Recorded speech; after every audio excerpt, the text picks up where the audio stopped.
Hello and welcome to Couples Drive, where married couples share their stories from when they met, courted, got married and beyond. I'm your host, Atuboyan. This week my guest is Liz and Michael. They got married a few years ago and they were so kind, as usual, to hitch a ride with me. This is part 1 of my ride with Liz and Michael. Take a look.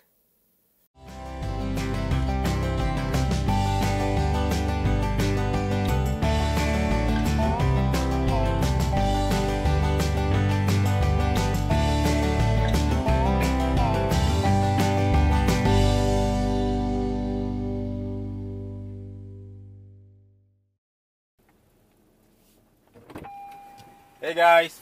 Hey. Hey. How are you doing today? Good. How are you guys doing? We're good. You guys coming from church? Yes. Good. How was church today? It was amazing. It was great. Alright guys, once again this is Couples Drive. My name is Atuboyan and our guest today is Liz and Michael. Guys, welcome. Thank you. you. Couples Drive, and we hitch a ride with married couple, get to know them, their story, how they married or where they met, So thank you for making time. You're welcome. No Alright? problem. Good. How long have you guys been married? Almost 3 years. Almost 3 years? Yes. We're getting there. Can't believe Wow. it. And there's already one baby, right? You guys have one baby? Yes. How do you feel not only getting married but becoming a mother, Liz?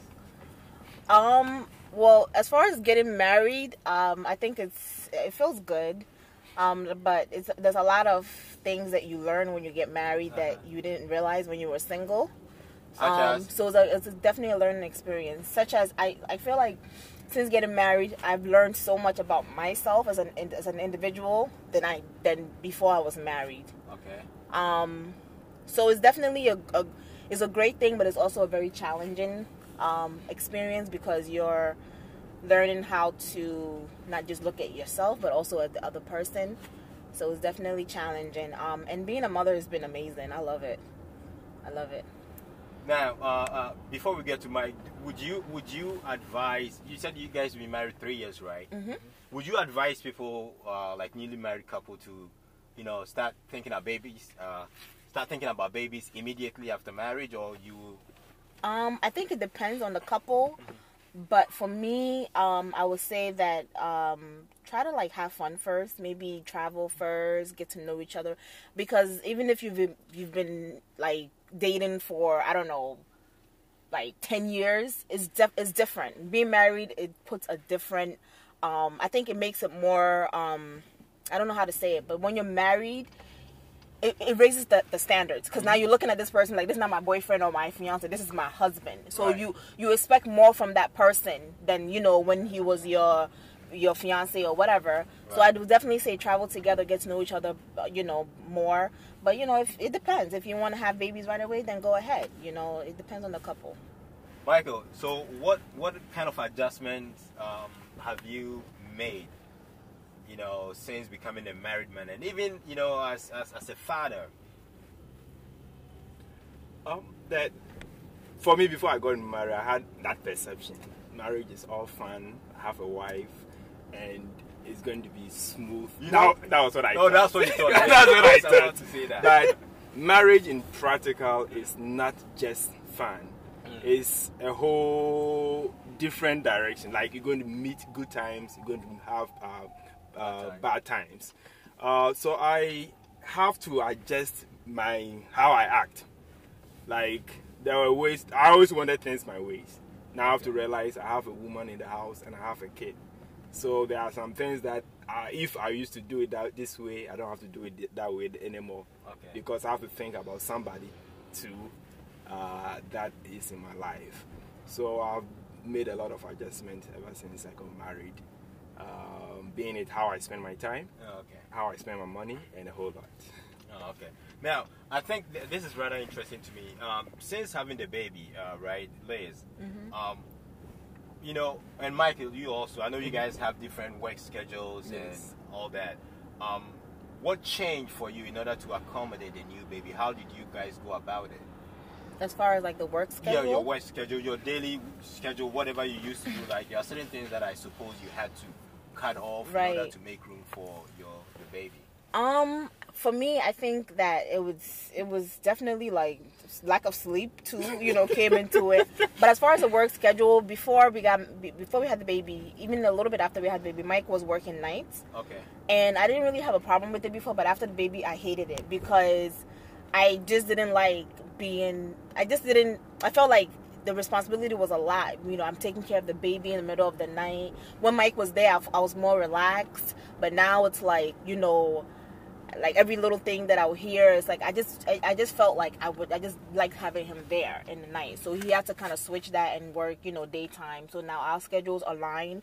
So in the evening, we're both home, and it helps a lot. So I think that's one of the adjustments that that changed. And just, I don't know, just like being, like just being more responsible. Like, when you after work, maybe before you might want to hang out or something, but now it's like I just want to go home with my baby. Like, you have to think about the baby, because even if we have like a date, we have to get home at a certain time where, she's able to like also rest and things like that. So we definitely had to adjust a lot of like the things that we didn't really think about before, but now we have to adjust it because of her, the baby. Yeah. So, Michael, was it very hard for you adjusting?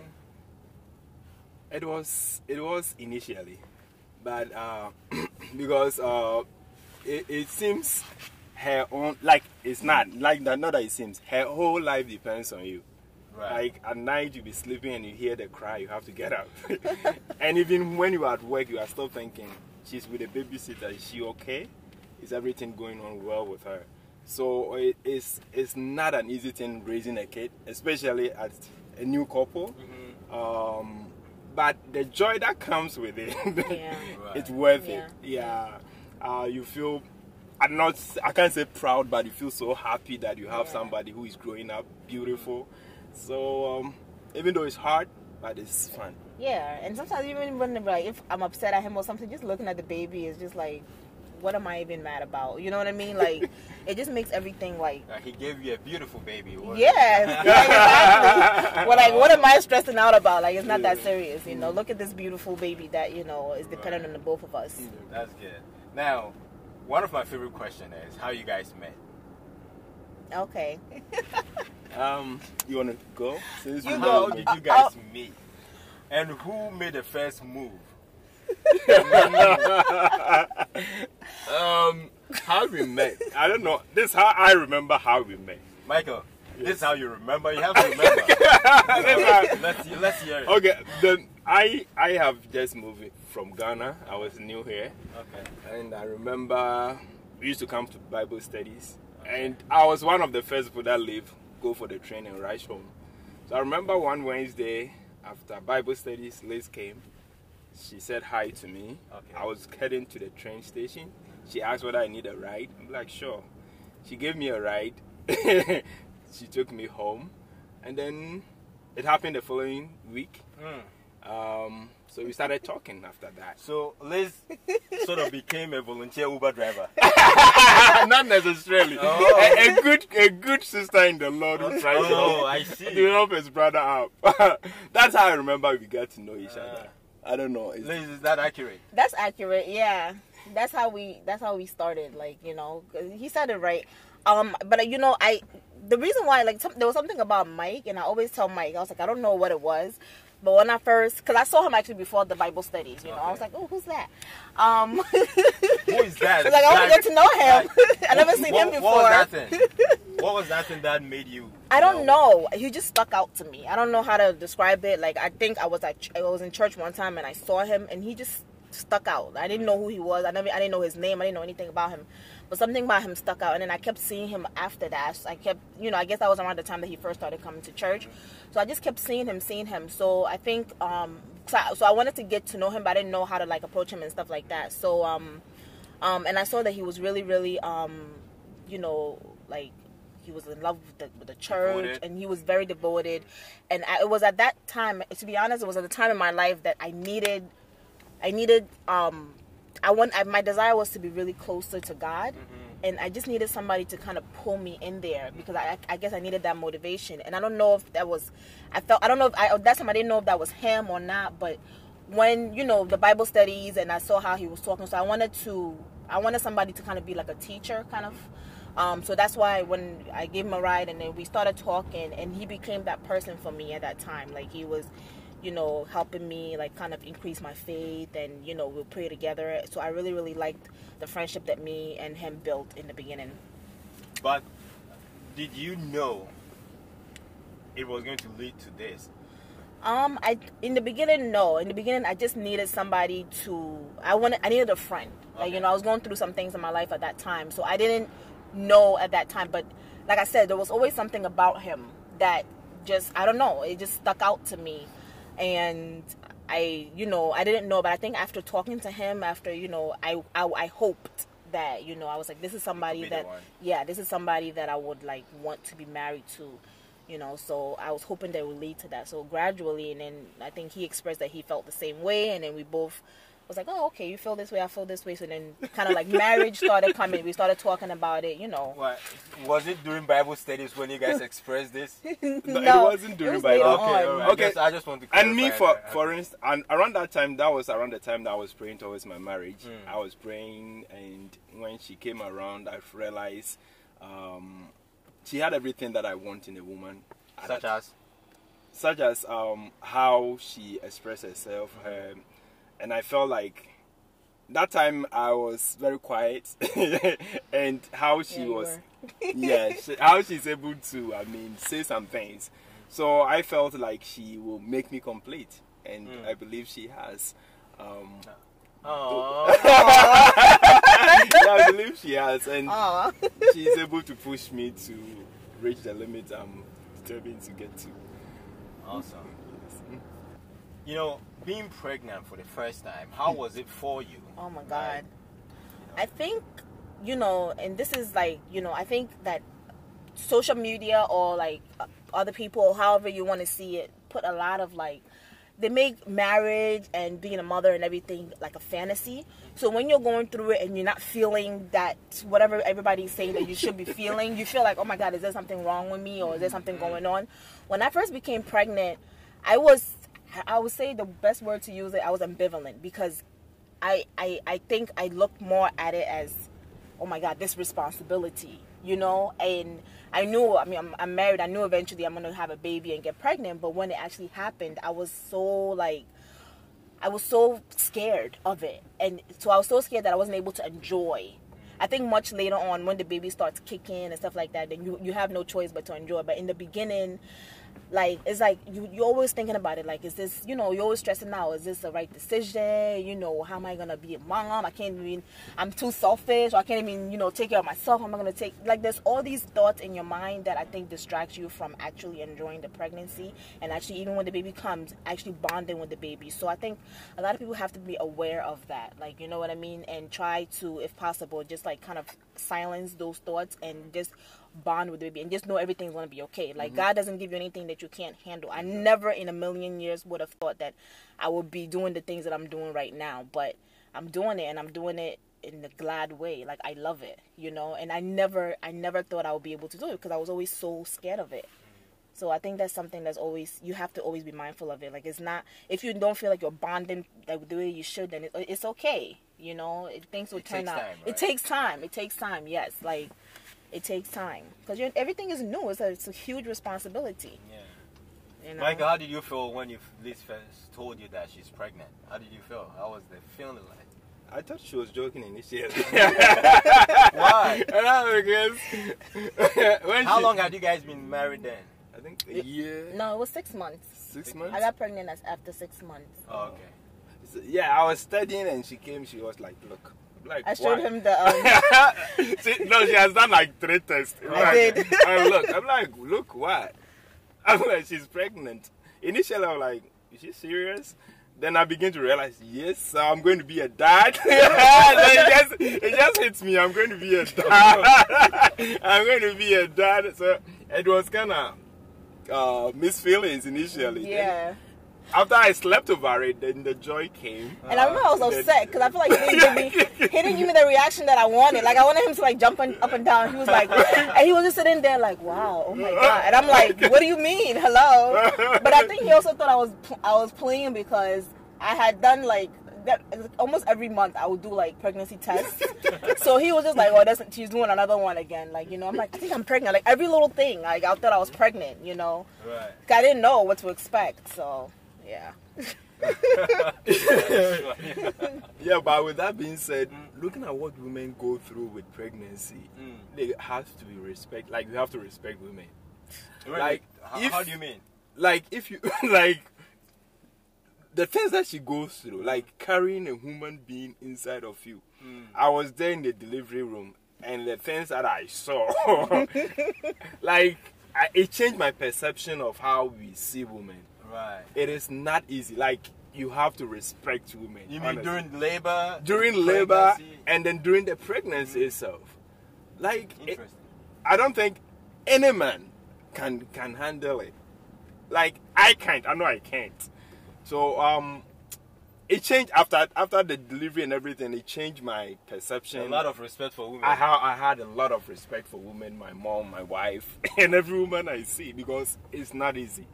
It's like they are at the verge of life and death when you're going through that, and it's just it's not easy. It's tough. It's tough. It's tough. Wow. Yeah. Now, when you guys were getting married, right? You know, there are a lot of misconceptions about getting married. Yes. The wedding process, the engagement process. A lot of times, you know, young folks get carried away by this fantasy of marriage. Can you guys, how did you guys get through that? And I always say this to, like, you know, all my friends that were getting married and everybody, you know, this is the advice that I always say to people is, all the expectations that you have, throw it out the window. Because you don't, you know, like, because I feel like when you have expectations, like, oh, I want my husband to give me flowers every day, or whatever expectation that you have, you set yourself up for disappointment. Because, and it's not even a disappointment, but you're not, when you have expectations, you're not going in with the intention of loving the person that you're with. You're going in with the intention of, I want this, or loving who you think he should be. You know, so you don't really, there's no room to accept that person for who they are. Maybe he's not sending you flowers every day, but he's telling you every day, I love you. Or maybe every day he's like, I don't know, ironing your clothes for you, or that, and that's his way of saying I love you. So, like, we tend to, like, only look at the things that we want. We have that tunnel vision of, like, this is what I want because this is how I always wanted it to be. And then you get disappointed, but you're missing all the beautiful things that's happening. You know, so I think that's one misconception, or one thing that, like, when you're going into marriage, you know, you can have your standards, whatever you want. You know, you don't want to, like, go into marriage and you're not getting what you need. But I feel like you just let everything out the window and just love this person for who they are. Like, look at the positives in that person. Like, don't just focus on the things that they're not doing for you, but look at the things that the person is doing for you. I think that's very important. Because there's a lot of people that have this, and I was one of them, that have this, like, fantasy of, like, oh my God, like, when I was getting married, I thought every day was going to be fireworks. I thought my husband was going to be, like, doing cartwheels and, you know, Master Chef and flipping the burger or whatever, the pancake. And, you know, and I wasn't looking at Mike for who Mike was. I was looking at Mike for who I thought he should be. You know, and it took me a while. After a while, I was like, what am I doing? Like, I have a great, you know what I mean? I have a great man in front of me, and I'm over here, you know, with all these expectations. Once I threw everything out the window, it was just like an aha moment. My eyes just opened, and I have, you know, things haven't been the same since, you know. Mike, what about you? I think she just nailed it right on the head. Like, you yourself, you are not perfect.